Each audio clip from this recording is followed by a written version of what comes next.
Alors, aujourd'hui, petite vidéo sur, pourquoi l'action pousse à la chute. On va voir pourquoi justement le besoin d'action dépasse très souvent le besoin de résultat et même le besoin de construire. C'est-à-dire que dans la vie, on va se raconter qu'on est en train de construire une entreprise, qu'on est en train de construire un couple, qu'on est en train de construire quelque chose quoi, alors qu'en réalité, on est plus en train de fuir autre chose et donc on va voir qu'est-ce qui se cache en toile de fond, provoque des trucs dramatiques parce que, bah, tu es en train d'agir en permanence, non pas pour les résultats que tu es en train d'afficher, mais pour, justement te rassurer et te rassurer face à l'angoisse qu'il y a à l'intérieur de toi, l'anxiété, le petit vélo qui tourne dans la tête, bref.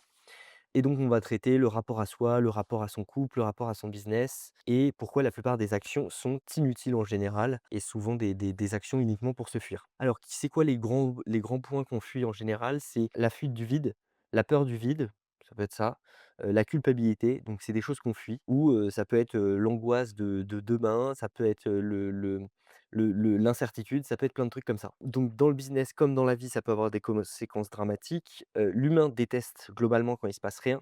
Donc pour éviter justement l'ennui, pour éviter le vide, il finit par pourrir, ce qu'il a déjà construit. Et c'est pour ça que, les couples qui marchent, ou qui fonctionnent, c'est des couples finalement qui acceptent l'ennui. Les entreprises qui marchent, c'est quand tu acceptes l'ennui dans ton entreprise.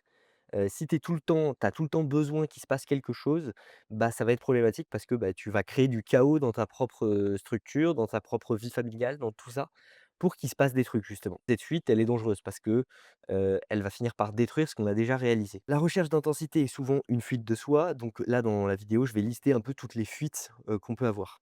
La recherche d'intensité est souvent une fuite de soi. La fuite de soi dans son business, la fuite de soi dans son couple, la fuite de donc pourquoi on a peur du vide? Parce que, bah, justement, au moment où on fait face au vide, potentiellement, on fait face à nous-mêmes et là, c'est l'angoisse, on fait face à nos démons intérieurs, on fait face au conflit intérieur. Il y a des gens aussi qui sont tout le temps dans un conflit interne avec, 2 petites voix qui se battent en duel et donc le fait d'agir, c'est une façon de casser ces petites voix mais sinon, quand tu t'arrêtes, quand le soir tu te retrouves dans ton lit, tu es face à l'angoisse, tu as le vélo qui tourne, bref, c'est l'enfer. Ça marche, j'ai mis fractal, du coup, c'est une fractale, ça marche à l'échelle individuelle, ça marche à l'échelle du couple et ça marche à l'échelle du business. À chaque fois, tu peux le voir de façon différents étages, c'est-à-dire, les différents endroits où ça t'impacte.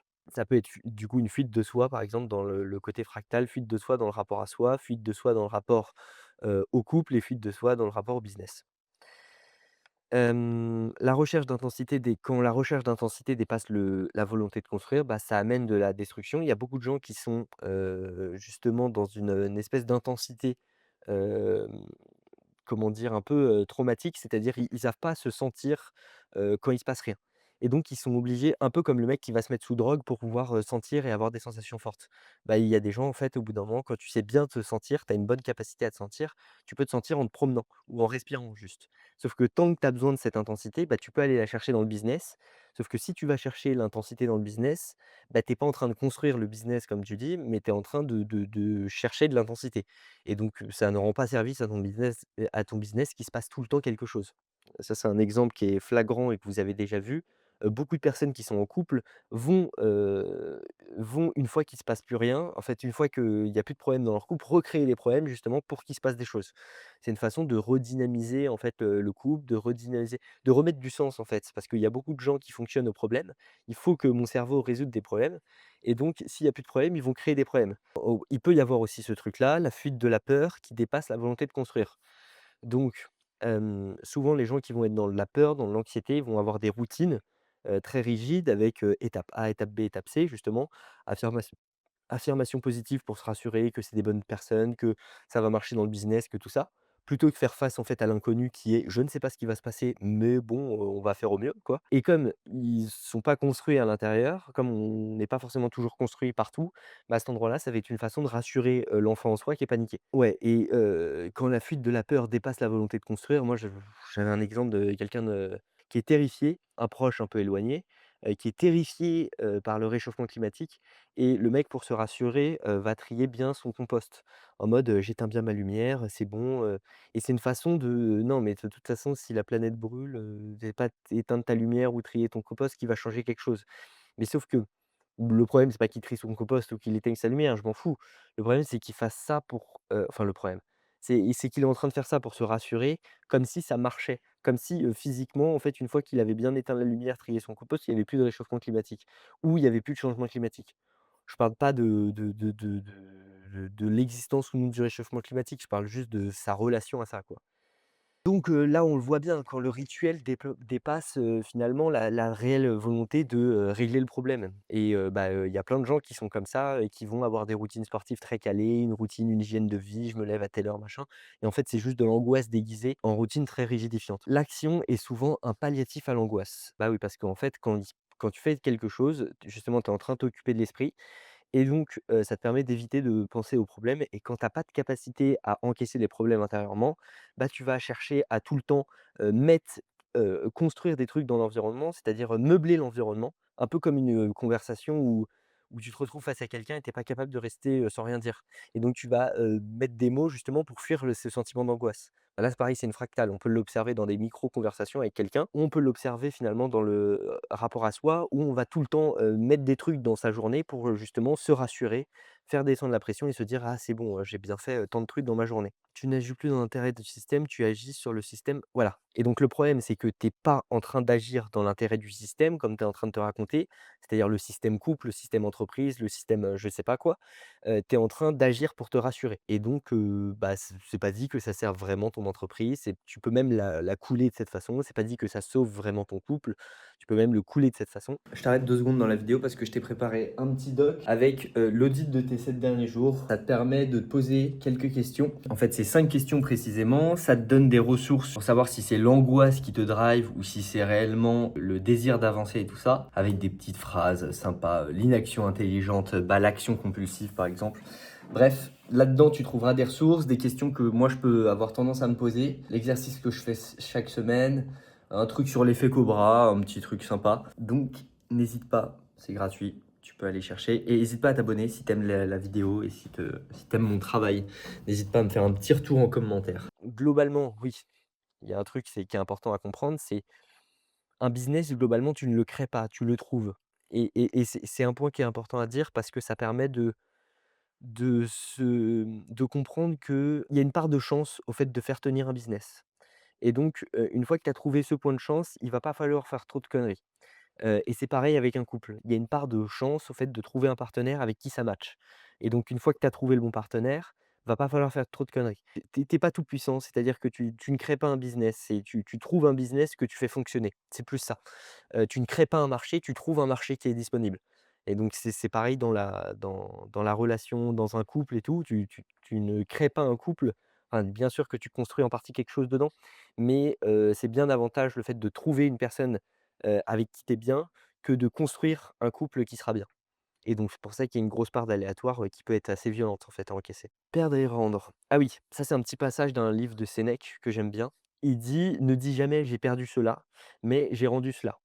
Ton fils est mort, c'est tu l'as rendu. Ta femme est morte, c'est tu l'as rendu. On m'a pris ma terre, c'est encore une chose que tu as rendue.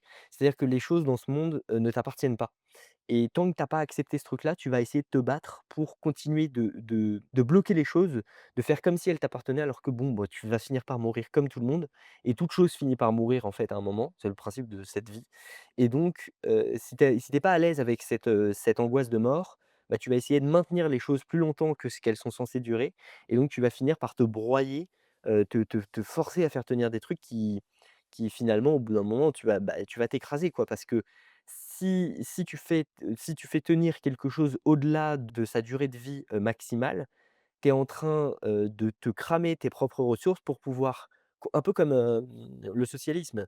C'est-à-dire que quand quelque chose ne marche pas, bah, tu prends l'argent du voisin pour le faire marcher.